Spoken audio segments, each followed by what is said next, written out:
All right, let's begin. Welcome everybody to Zero to Hero Finland Azure User Group thingy. And Finland Azure User Group is about continuous learning around Microsoft Azure. And we have a few members, as you know, and IgluConf is our largest production. And it's looking like we might be able to organize IgluConf again in the beginning of 2027. So that's great news to us. I'm hoping that we can make that work. It depends only on funding and nothing else. I believe we have the speakers and we have the venue. You can find more from Meetup, you've probably been there. And now I want to highlight the people who make this happen. Pasi Huhka, where you at? He's there. Atte isn't here. Joni, right there at the back. And Teemu is in the business of people flow. So he's helping everybody find, and I'm Sakari. Nice to meet you all. And why are we able to do IgluConf next year is because we have found sponsors who are giving us good cash money to make this community thrive. So a big thank you to Knowit and Nordcloud and maybe Sure. So very thankful for them. We are still looking for a few more sponsors to guarantee IgluConf. I might have said it earlier that IgluConf is about 25,000 euros of loss with a total cost of 70,000 euros. So we need these companies to help us make that happen. Today, we are of course thanking Microsoft for letting us be here. Thank you. Microsoft's at the front, so if something isn't working today in the cloud, please approach them freely. They told me specifically that they are here for you. Other things that are happening in the community, there are these events. Read them and take a photo with your mobile phone from the QR code if you're interested in one of them. From Code to Impact, European Digital Commitment Day, and Agent AI and DevOps Days. Reach out to one of the organizers if you find out later that you would be interested in this and for some reason Google, Gemini, ChatGPT or something can't find anything for you from these materials. Otherwise, there's the user group for security. They are having an event on the 23rd of April. Go there, find them if you are interested in Azure-centric security. I would say, Joni, isn't that fair?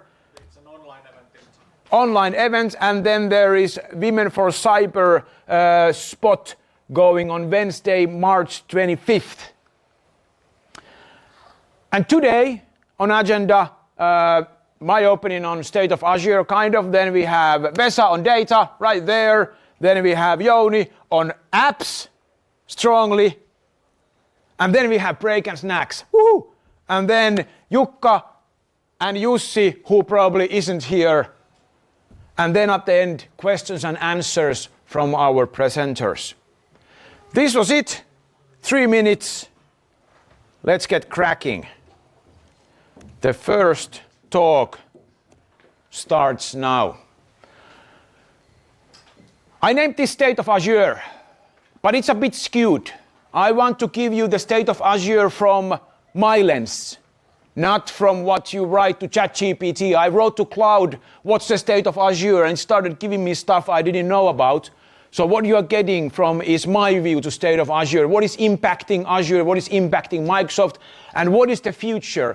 If it so happens that there are people here who haven't been to Azure industry before and you are thinking of starting to do this cloud, this business, maybe and hopefully you get some steps to future from this. Before we go forward, I coded us so to help people who don't, there are presenters here who aren't very familiar with pie charts. I would like to ask, how many of you identify as developers? Let's put that at 20%. I don't know why it's there, maybe because of, yeah, that's totally working. How many of you identify as security consultants? Right. That's 2%. How many of you identify as IT pros or platform engineers or DevOps engineers? That's a heftier chunk. Let's put like DevOps or IT Pro, and let's have this at 30%. 48% missing. How many of you identify as data people? That's cool. Data, let's put 20% there. Same as dev, not really, but cool. 28% missing. How many of you identify as decision makers, product owners, product managers, or some people who are between business and technology? Cool. That was like, let's say bridge, and let's say that 15%, and then 13%. That's a pie chart in a console with ANSI graphics. How cool is that? So now all the future presenters know what kind of audience we have, pretty diverse. Back to state of Azure. So yeah, this is Azure. I'm Sakari, I'm there. We do stuff on Azure, and Finland Azure User Group is a big thing for me. Thanks for coming. Let's start with this. This is a survey in the United States. It's a population survey. So this study isn't from McKinsey or MIT or any of the parties who are interested in how AI is doing. This is from the Federal Bank of St. Louis, where they do a study across 25,000 American citizens on their use of Gen AI. And in a year, this use of Gen AI has grown 10% across that population that I feel is kind of representative of consumers as a whole. And in a few months, from August to November last year, it went up 1%. Now what's noticeable here is that people who are younger, this study is made, or this survey, this real-time population survey is made to people who are between 18 and 64 years old. People who are younger, like 18 to 25, they use Gen AI to the tune of 80% instead of 55%. In addition, their survey tells us that people use, in America, these citizens, they use Gen AI more at home during their free time than at work, which to me makes sense. I'm similar, but some of you certainly use Gen AI more at work than at home, I would guess. The takeaway here is that younger demographics are using Gen AI more, and it's growing crazy fast. If you look at the last large disruptions, like the coming of PC, it reached 19.7% adoption in 3 years after it came to market. And now Gen AI is at 55%. So that's a difference. Internet took 30% adoption in 3 years since it came generally available, and that took 3 years. And now Gen AI is 56% in 3 years from the release of ChatGPT. Meaning that at this rate, PC adoption took 16 years to reach this point that Gen AI has reached in 3 years. Gives us some kind of a context into what is happening at the grassroots of human use, which impacts us all in this field where we do something with digital problem solving or solutions. Microsoft, of course, in Ignite told us that the tokens are getting cheaper, which is true, although at the same time, if you have used Opus Claude 4.5 or 4.6, it also uses a lot more tokens. So per token is cheaper, but the use still isn't cheap because the large language models use more tokens, but tokens are cheaper.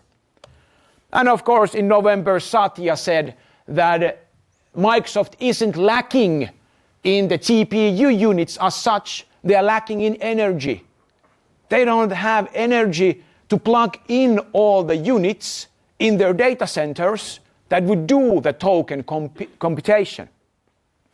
Which tells us that this disruption, this AI thing is so strong that it is being constrained by the energy.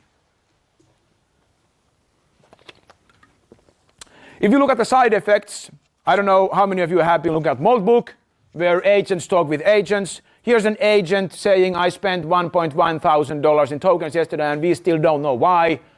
So Moltbook is the Reddit for AI agents where agents can freely say whatever they are thinking and other agents comment on it. And this was one agent's take that he doesn't remember because he ran out of context. So he's not sure what he did with the tokens, but he spent $1,000 on the thing. That is something that is true. AI spent tokens, which spent energy, which costs money, and out comes something. We know something comes out, but is it valuable? That's a little bit of a question. Yeah. That was a lovely sentence. I woke up and had zero memory of my crimes. It is. That's awesome. It is not human-like at all, because if I ask you, what did you do yesterday at work? It'd be, whoa, let me check my calendar. So I think it's pretty human. I will not check my calendar. I will tell you I will check it, but I will not check it. That's true. And I won't come back to this, so let's have lunch later together. Elon Musk has been in the news because he's told that Grok must be rebuilt again. And most of the founders are leaving XAI. Why must Grok be rebuilt again? Because Grok isn't as good in generating code as Anthropic's and OpenAI's models are. And funnily enough, that's what the moneymaker is. Anthropic and OpenAI are getting their revenue from coders who generate code. Gives us a little bit of view into how might this land to Azure and Microsoft thinking as well, I believe we all think. Here's from Gartner. They, in January, predicted the spending of AI, the growth, in millions of US dollars. So we are talking of trillions here. And what's interesting is at the bottom you see total AI spending. And there 2025 is 1.7 trillion. And this year is 2.5 trillion. And if you look at the growth, it is about what is that, 200, that's like 700,000 or so, 800,000. And AI infrastructure, the bottommost line of items, says that it's growing from 900 to 1.4 trillion or so. So that's like 400. That's like half of the growth of total spending. And it's the same case going from 26 to 27. Takeaway here is that the expected growth of AI spending is half of that growth comes from AI infrastructure. That means that big players like Microsoft and Google and others are building data centers that enable the use of tokens. That tells us that this thing that is happening, whatever this is, I don't have answers. It's in the beginning. Because most of the investment goes into infrastructure globally instead of regular companies doing something.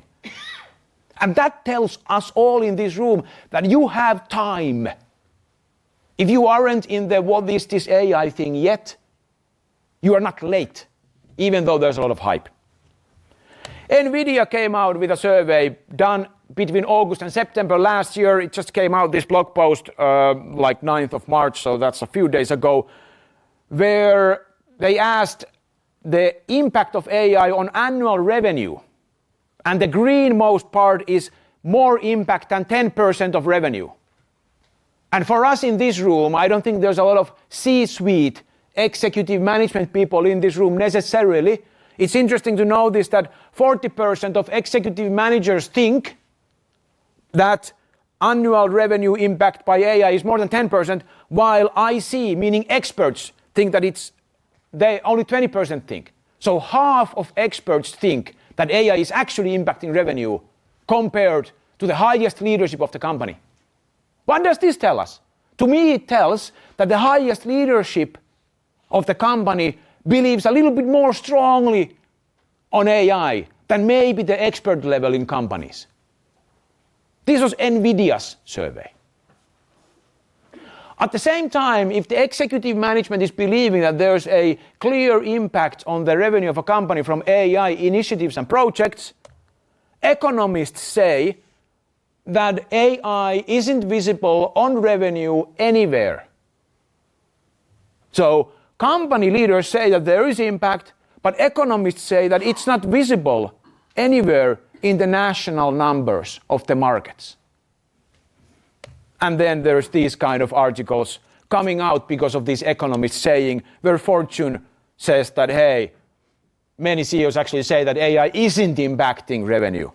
Furthermore, Deloitte's study, done at the same time as NVIDIA's study, says that these people are hoping to achieve increase in revenue from AI. A little bit contradictory is the name of the game right now in the world. And we might think that these things don't impact us, but I think many of us in this room believe that these things impact because that's where the funding comes from. That's where the projects come from. That's where our salaries come from. From these people that, depending on the study you choose, are contradicting each other. And my takeaway here is that our job is to battle the hype, battle the untruths that different people in different companies might have about what is concrete about this AI disruption, which is the biggest disruption right now. I'm saddened that companies like Anthropic add somewhat to this view by giving us blog posts like this, building a C compiler with a team of parallel Claudes. It's an excellent blog post. Go read it. It tells us how the Claude team set up multiple Claude agents to parallelly work on something continuously and autonomously.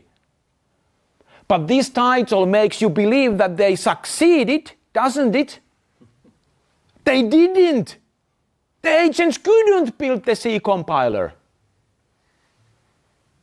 And that's misleading, which I understand because Anthropic needs funding too, right? So there's caveats. They could build the C compiler if and when they did some tricks. So it's, some people would say debatable. I say no way. Or read it. At the same time, Anthropic's CEO, Dario, speaks in Davos in the World Economic Forum that in a few months this year, developers will be strongly displaced by these models with this kind of sentence. I have engineers within Anthropic who say I don't write any code anymore. I just let the model write the code. I edit it. So now I feel like Dario didn't really say that there's no need for engineers if they edit it. It's not likely someone else edits it. So, the news, yeah. I'm sorry, this begs the question, what is the level of editing if the AI spewed 30,000 lines of code? Yeah. Try to find something that works in it. Yeah. That's quite a lot of editing. Yeah, and that comes to development process. I'll have a few words about that today, but if the development process is such that it lets people spew 30,000 lines of code without a reviewing every couple of hundred lines or something, we all know that no person could read that thoroughly. And then it comes to the complexity of the matter. If it's a simple to-do app, who cares? If it controls your salary payments, we kind of care. So yeah, good questions, no answers. And this has led to blog posts or academic articles from Mark Russinovich and Scott Hanselman, very well-known Microsoft people, on their worry that early in career developers, so-called people who haven't been in the field long, they might not be employed by companies because companies don't see them having a future with AI necessarily. I disagree with this notion, but I'm glad that there is this kind of critical take on the whole AI hype from Microsoft no more, which is, I think, more valuable because otherwise Microsoft is marketing-wise so strong on AI. And then there was a blog post by this Matt Schumer guy, 9th of February, about something big is happening. You can search it with Google. It's a personal, subjective take from this guy, Matt.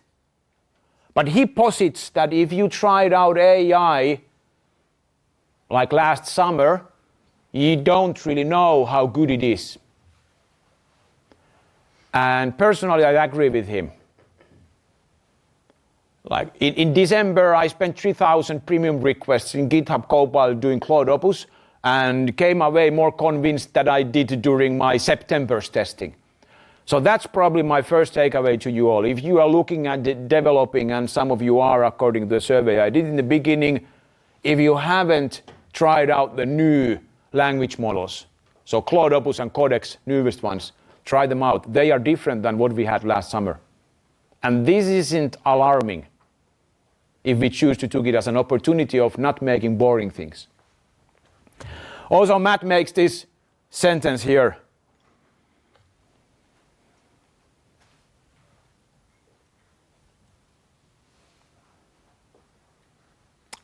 And for an outsider, it does look like the development of large language models has sped up.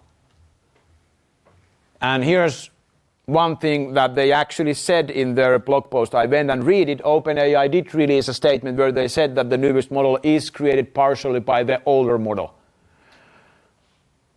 So there's no guarantee that this doesn't speed up still, this at least version numbers. I don't know if that equates to quality jumps. We all know that.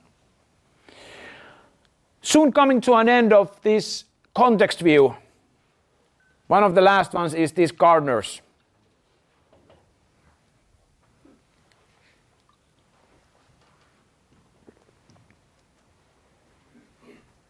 So last year Gartner asked from thousands of directors in companies, and CIOs said that they expect that 2030, 0% of IT will be done without AI. Takeaway to this room, if you go and apply to a job, never say you're against AI. You can be secretly against AI, but say you're skeptical about its use in some scenarios, or according to your personal research, which you can access in GitHub, there are some specific languages or use cases where the code AI outputs isn't optimal, or it tends to do verbose project management. Use those kind of sentences and you come off as, oh, this person is on top. I didn't know that, says hiring manager. But don't say you're against AI, because multiple companies have policies, written or unwritten, that if someone is against, they won't be hired. So now we come to, of course, the real impact from these things that is of personal to me, and that's from Linus Torvalds, who in December did a hobby run regarding some random digital audio effects. And of course, the audio effect library he coded with C and didn't use AI, but he did create a Python UI with AI. If that doesn't tell us that AI has future, I don't know what does. He didn't do the important stuff with AI he wants to do, because he likes to do that, but he did do the UI. And if you have good coders, and they tell you that Claude Opus is good or Codex is good, that means something. I have those kind of friends. Then there's Torvalds with this kind of thing, which is semi-positive. Then there are these kind of things like Mitchell Hashimoto, who's created the HashiCorp, Terraform, Ghosty, these kind of things. Known as a person who outputs something that has impacted the world. He says about AI, if I'm coding, I want an agent planning. If they're coding, I want to be reviewing. So there's a person who has impacted our industry materially, significantly, and he says that he uses tokens all the time. Because he does something else when the agent does something else. That's the Azure CTO in a nutshell. I asked if you want to go to lunch, and he said, oh, I can't. I leave tokens unused. So it's a token FOMO. A little bit concerning, because we now have tools in the company that I don't know exist, but I'm positive it will turn into positive. So let's look at the coders. Why do we look at the coders first? We look at the coders first because that is the first thing that is disrupted more strongly than other things. The data people in the house, the data engineers like Vesa here, I love it if Vesa says something about how AI is impacting, but the fact is data engineering field isn't impacted by this AI as strongly yet. Coders are. So AI coding approaches, there's the vibe coding, you open the agent and you start hacking. That's how I did the console pie chart. You saw the quality. Then there's spec-driven development where you think of specs as the source, and there's plenty of different frameworks you can use. Specifications are a little bit unclear because there's a lot of frameworks like SpecKit and OpenSpec and Kiro, and they all differ. Then there's context engineering, which predicates on the fact that each large language model has a limited context, and once you've used half of the context, the quality of output drops. And then there's harness engineering, which aims to a person who tries to deliver something, that they create a system around the agent that enables the validity and quality and security of it with external scaffolding and tooling. My personal take is that the future in creating digital experiences is these three together. Source, the specs will be the source, because regenerating code is something that on some cases is cheap and easy. Generating mockups, generating prototypes, these kind of things. Context engineering, we need to care about context still, because the context isn't endless in the large language model window. And harness engineering, like why would I verify something when I can have agent use Playwright to verify the user interface? That's future as well. And this is where we come to Microsoft. Microsoft has positioned one single tool over others in enabling these kind of solutions to run on the world's computer, as they call Microsoft Azure. And that tool is Microsoft Foundry, renamed from Azure AI Foundry last Ignite. So in November-ish.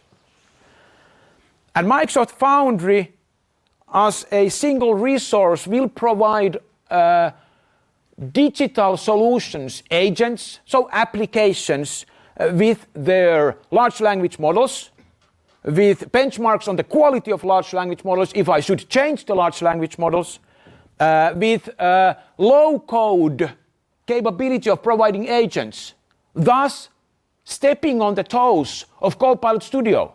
You might ask Microsoft, hey, what's the story? Foundry and Copilot Studio do a little bit of the same thing. You're free to ask that. I don't have an answer. IQ is about providing knowledge bases. You know, if there's a vector database that has all the information about companies' products, and there are multiple agents where you can ask about those products or their pricing, maybe that data should be shared in such a way that you can easily build AI solutions on top of that data. So those kind of knowledge bases come from Foundry. Tools, of course, MCP tools and these kind of things. Machine learning is the classic machine learning. And then we have control plane, so some observability story at last to multiple agents. So Microsoft is positioning Foundry in a new way, in the sense that this is a slide I've used for a long time to communicate how I think solutions should be built. And you know, if the need is simple and it's an internal need to a company and it's for a single person, Copilot is fine. And then if it's a little bit more complex but still mostly internal, Copilot Studio is fine.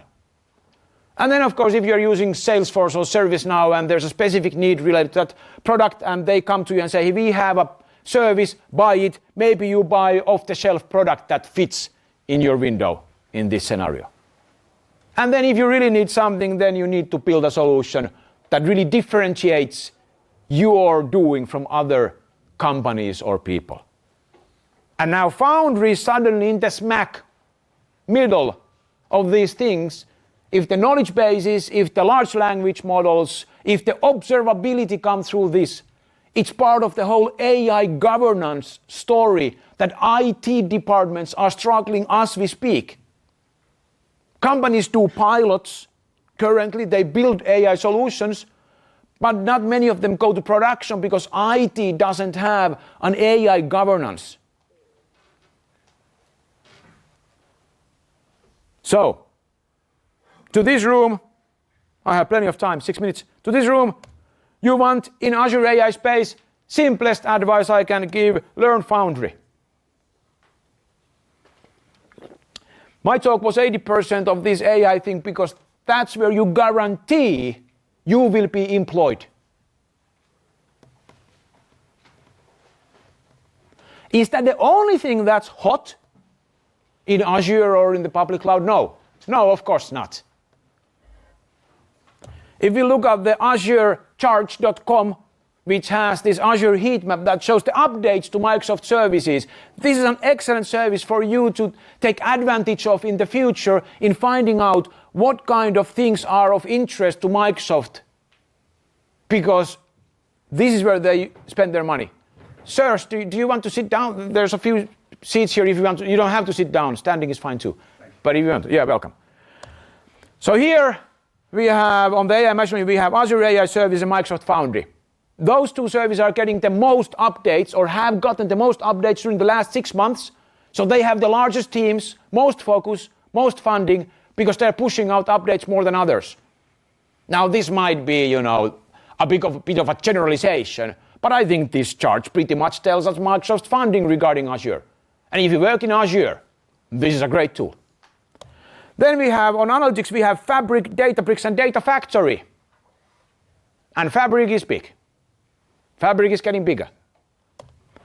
On compute, we have Kubernetes and App Service, virtual machines, Azure Functions, container apps, and Azure Red Hat OpenShift. So hybrid scenarios on the last one. So containers are still strong, and platform as a service is still strong as well. Databases, Cosmos DB SQL, database for Postgres, and database for MySQL. So the classic four. Development, Azure DevOps. GitHub isn't here. Should you go GitHub or Azure DevOps? I don't have an answer. Depends on the environment. Although on the AI side, GitHub is clearly front runner. But on some of the compliance side, I feel that Azure DevOps is still holding strong. Although some of you must disagree with me. Some of you might agree too. Identity and security, Sentinel and Entra ID. Integrations, Logic Apps, and API management. Monitoring SRE agent. Networking, gateways. So networking is a must-have. It can't go away. Security is high up on funding priorities right now. And then storage, well, we need some cheap storage, of course. So there's plenty of things you can look at, and my picks from this heat map are the following. We went through the AI space. Do you want to be in data space? Learn Fabric. That guarantees that you'll be employed. Or Databricks also guarantees you'll be employed. They're pretty different. Databricks is generally viewed as still more mature on the general capabilities. Vesa? To some extent. To some extent, total agreement.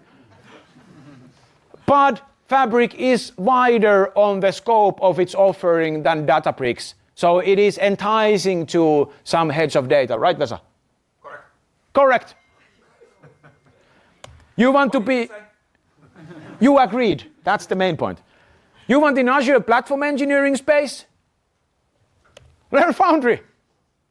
Like really. You go to a company now and say that you are a wizard at setting up AI landing zone and you can build the platform around AI, you are employed. It's ridiculous, but true. Also Bicep / Terraform. Now, you need the language, you need the syntax, you need the thing. You want to be in Azure security space? Ask Jussi later. He'll have an answer, although hint, it's going to be Entra ID. Jussi isn't here, so when he answers, you can also, Sakari was right again, anyway. Hot things recap, AI solutions, AI platform to enable those solutions, data in general, of course, because that's beneath the AI. Security, I don't know if you read news, I can't recommend anyone read news, but if you read news, you know why security is important. And from there we come to a sovereign cloud, which is a question mark, not because there's no interest, there is interest in sovereign cloud, and there's political talk in Europe, in Finland, everywhere, but you go to a larger corporate with a revenue over 1 billion and ask them if they would like to move all the payloads into local data center, and they're like, what's the profit line? And it's going to be like years of cost. So movement to sovereign cloud on large companies largely isn't right now happening. Can happen in the future, who knows what happens. Prognosis isn't positive on the world, but still. I'll just point out the state of Finland is paying 1.2 billion euros per year to Microsoft for their cloud services. So the sovereign cloud is not on the national level or on our government level. It's not happening either anytime soon. No, it's difficult, and then you go to the fact that okay, where do we have the data centers that would carry that have the new capabilities that companies want, and where do we have the skills to build those data centers, and do we have the components to build those data centers, and do we have the raw materials to build those components? And then Europe is like, no, nada, zero, not, and maybe from China. It's a problem this deep, and I don't have a solution. I'm just like, oh, too big for my brain. And the future, old stuff, refactoring old stuff that isn't AI enabled. If the AI thing is coming so strongly, younger generation are using it more than we are, and C-level people believe that that's the future. Modernizations, refactoring old services, and also renewing digital experiences. What do you think will happen when the consumers of B2C companies come out and say, hey, I don't want to use a portal, I want to chat? Companies will realize, oh, we can't do a portal, we gotta do, I don't know what it is, but something else. This is not right now, but this is the future that will happen. And then some people, of course, come to me, hey, I'm worried, do we have work? Do we have work? We have a lot of work.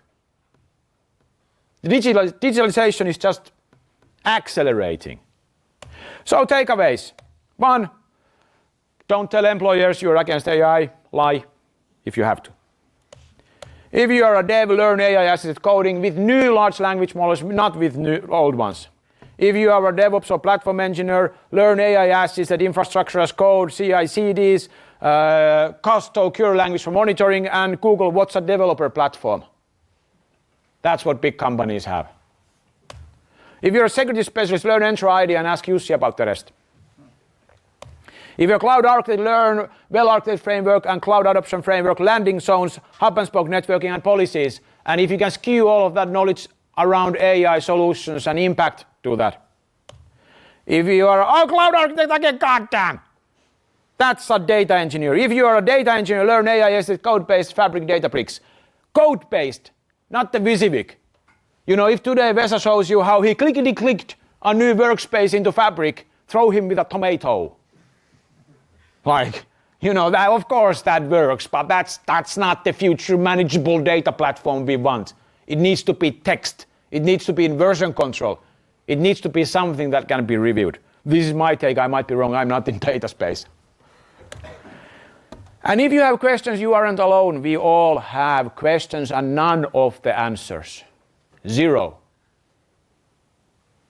I speak with a loud voice, but I just pull my pants up every morning like all of you and have no answers. Thank you.